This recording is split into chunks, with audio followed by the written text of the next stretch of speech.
How to fix Spotify check your phone number problem.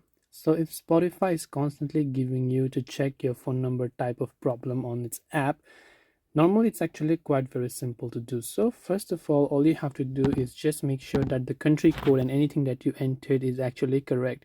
So make sure that it is not that type of information mistake. So ensure that you're using the correct country code and the number. And after you've done that, what you want to do is you want to simply long press the Spotify app icon. If you're using Android, you'll find the I icon right on the right hand side. So go to that I button there.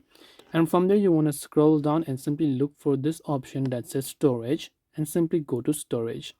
From here, just tap on clear cache and also make sure to clear the data and just hit the delete button. This will also log you out of your account. Now you can just go ahead and then open up your Play Store or your App Store. Check if the Spotify app has an update available, and if it does have an update, then obviously make sure to update it to the latest version. So hope this video helped you. If you have got any more questions, feel free to also leave them down below. Thank you for watching till the very end, and see you soon in the next video.